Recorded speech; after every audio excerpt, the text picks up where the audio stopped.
Hello, hello, hello, and welcome to Less is More, where we talk about personal credit and business credit.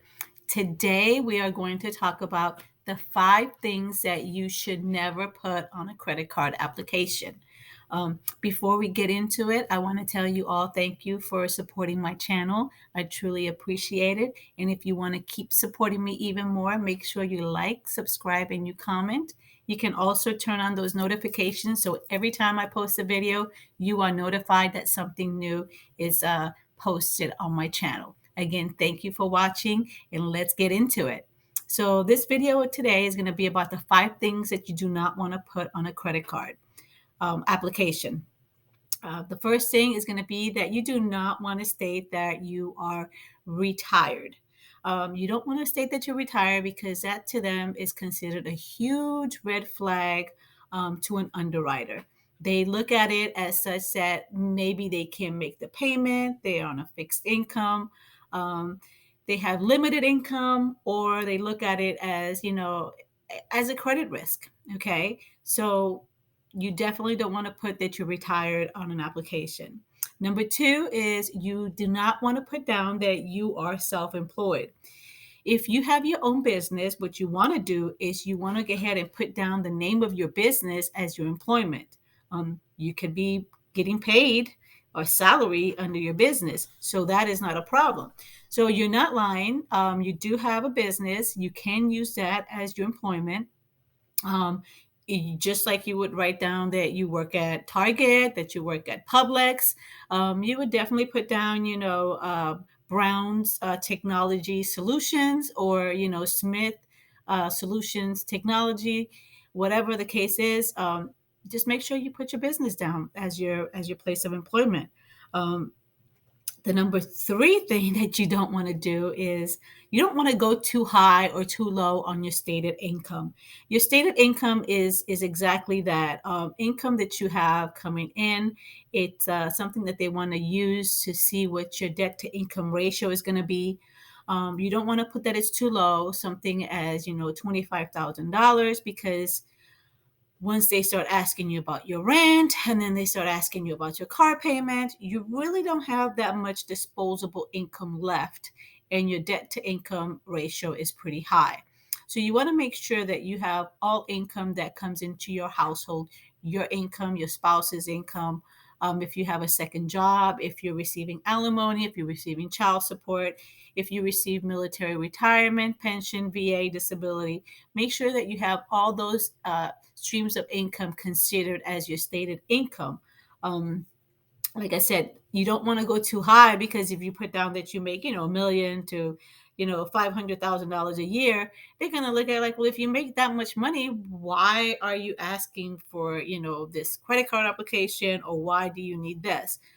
It's questionable. And what you're going to do is, if you go too high, you're going to actually, you're going to trigger a red flag, and they're probably going to ask you to prove it. And then, of course, you can't prove it. They're going to blacklist you. So, definitely, I don't encourage you to lie about your household income. However, just make sure that you cover um, all expenses or all income that comes into your household. Um, the fourth thing that you want to do is you want to make sure that you answer the question on why do you want these funds. That is a question that is normally asked because they want to know what you're looking at doing with these funds. You don't want to say, I'm going to go start a strip club, or I'm going to start a credit repair company. What they're looking for, and when I say they, is the approvers, the underwriters. They're looking for things as, I need these funds for marketing purposes. It's going to be working capital for my business expansion. Just sexy words that they want to hear, such as, I'm trying to improve my current processes for my business. Um, they want to make sure that you're in a very low risk industry. So you want to make sure that you do not say that, I'm trying to do all this credit repair things and I have all these plans, because, they're definitely going to look at you and they're going to shoot you down. Um, I would definitely say that, 70%, 75 to 80% are stated income. But if you want to put things in your on your application, that are considered high risk industries, you might get shot down with that. Um, Another thing is these credit cards are all pretty much are algorithms. You want to make sure that you do not set off an algorithm when it comes to your application.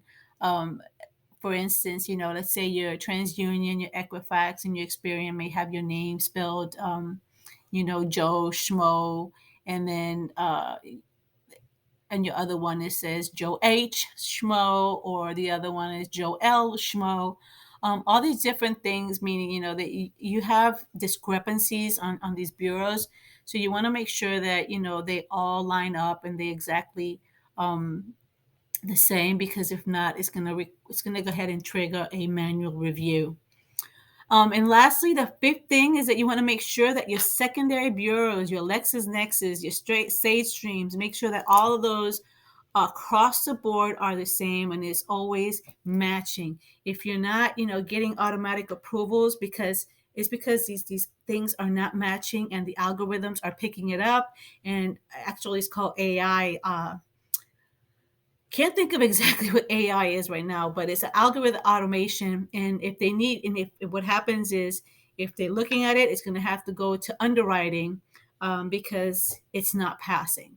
So if I was you, I would definitely take my time. I would go ahead and go out to these second bureaus and the main bureaus, pull up your credit report on all three, dissect them, analyze them, and look at them and try to make sure that they are all matching. If not, you will not be getting these instant approvals. So, again, if you work on these five things, as I stated earlier, the first one being do not ever say that you're retired or that you're self-employed. Make sure you use your company as your where you are currently employed. Your stated income. Make sure you don't go too high or too low. Again, because that could also trigger a red flag. And you definitely want to make sure that you state, why do you want these funds: improving your business, working capital for business expansion. Just make it sweet and sexy for them to, oh wow, this is great. He's not using it for just a credit business repair, or he's not using it to open up a real estate investing, because that's also one of those businesses that they look at and is considered a high risk industry. And lastly, the fifth thing being making sure your secondary bureaus are matching with your primary credit bureaus, which are your Experian, TransUnion, and Equifax. Make sure all three of those reports are matching. So you can get these automatic approvals and stop getting denied on these automatic approvals and having to wait for underwriting to approve your applications. I hope this video has helped you. If it has, please like, subscribe, and comment. Let me know what you want me to talk about next, and we will see you in the next video. Thank you.